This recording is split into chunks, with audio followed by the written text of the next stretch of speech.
can't buy. It resides between my eyes. Walked through the fire, came out better on the other side.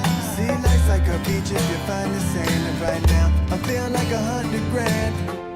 You are listening to Inspired Insider with your host, Dr. Jeremy Wise.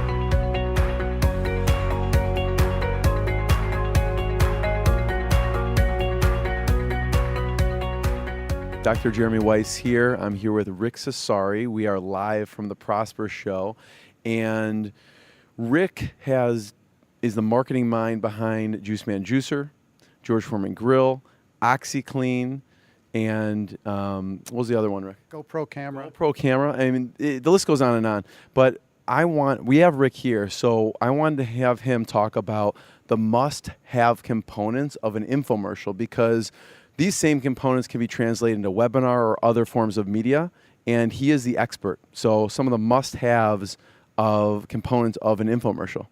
Great. Well, first of all, Jeremy, it's great to see you. Great to see you. Yeah. So must-have components of an infomercial. The most important thing, several real important things. One, start with a great product, something that people need.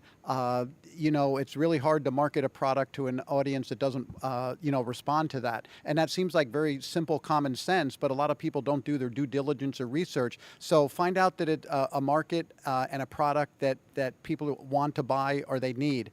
Second thing, I always start every project I work on with testimonials. And testimonials are a great built-in focus group.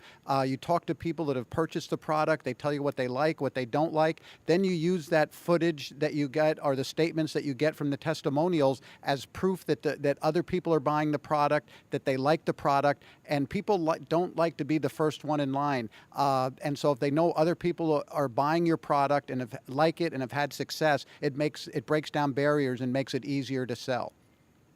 So talk about that. What are the best ways to gather testimonials, especially if no one's used the product before?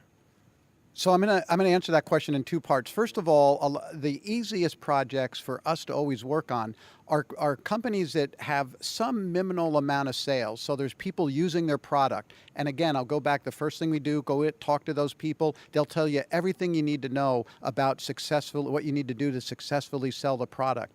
But if you don't have, people aren't using your product, you have to get some type of prototypes or samples of the product, distribute it to 15 to 20 people, depending on the type of product it is. If they get results quickly, you can go back and talk to them. Sometimes people have to use it for 2 weeks or 4 weeks, but create your own testimonials by letting them use the product and then go back and talk to the people and go through the same thing I mentioned before. So you have many years experience in infomercials. What's something that has surprised you of what's happened? I know you have several examples from the George Foreman Grill days, but something that happened in the infomercial that actually increased sales that you would have never expected, but you've tested so many things before. Yeah, you mentioned the George Foreman one, and that's a good example, because we thought when we were making the original George Foreman infomercial that if we put footage in of George knocking out Michael Moore, because he was the oldest guy ever to win the heavyweight championship, and I was a guy, I liked boxing, I thought that would be a really great story. So we paid $15,000 to HBO to buy 8 seconds worth of footage, put it in a commercial, and nobody bought anything. And that goes back to knowing your target customer, and in this case the target customer was mostly women. Most women don't like boxing. When the commercial started with boxing footage, nobody bought the grill. As soon as we took the footage out, the commercial started working great, and the rest is history. And another thing about the infomercials are the call to action. Can you talk about some of maybe best practices when introducing a call to action whether it's an infomercial or a webinar? So I'm a big believer in infomercials, webinars, of always educating the consumer. And you do that through the process of the commercial that they're watching or the webinar that you're doing. And the more that you can educate the consumer, when it comes time for them for you to ask for the order in the CTA or to call to action, your job is very easy, because instead of trying to do a hard sell, you've really laid out a reasonable path for the people to buy your product, and then when it comes time, you're really just asking for the order and giving people an opportunity to order. And one of the biggest mistakes I see a lot of people make, a lot of advertising agencies, people marketing products, is they don't make it really clear when asking for the order. You have to, once you create awareness, you educate people, they're sold on your product, make it easy for them to order.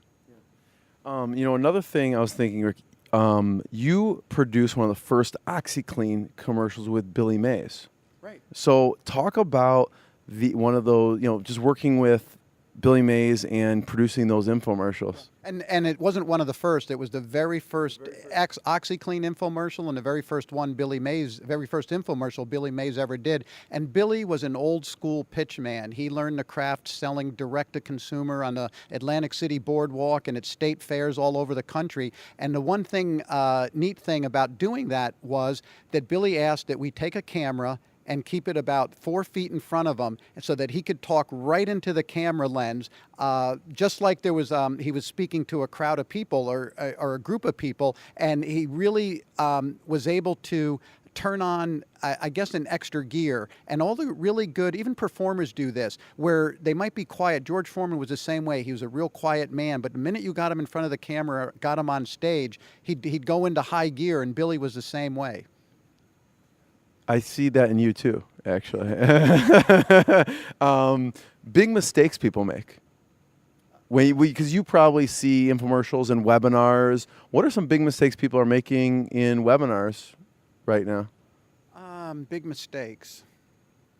Like maybe they're not including certain components or emphasizing certain things. Anything you are seeing? Or maybe a big mistake you made that you had to correct for in an infomercial. No worries. Juiceman Juicer. No, we don't edit anything. Juiceman Juicer. Some from lessons from Jay. Yeah, so the Juiceman was really interesting, and I'll talk a little bit about this in my talk tomorrow. But at the time, the two most popular juicers on the market were two firms from Germany, Braun's and Krupp's, and they were really proud of their German engineering. And they were selling the juicer as an appliance, and they were focusing on the features of the appliance: a 1/2 horsepower motor, stainless steel cutting blade, dishwasher safe plastic, and they were selling it like an appliance. And when we came in and started selling the juicer, we focused on the benefits of the juice. We never even talked about the juicer. We talked about how drinking fresh juice could help you live longer, give you more energy, lower cholesterol, all the benefits that people would love to get, and the business really took off. I could literally talk to you for hours, but I know you got to prepare for your keynote. So live from the Prosper, thank you, Rick. And people should check out also Cesari Direct. It's actually Cesari Media now. We rebranded. Okay. CesariMedia.com. CesariaMedia.com. Thank you. What I got, you can't buy. It resides between my eyes. Walked through the fire, came out better on the other side. See, life's like a beach if you find the sand. And right now, I feel like 100 grand.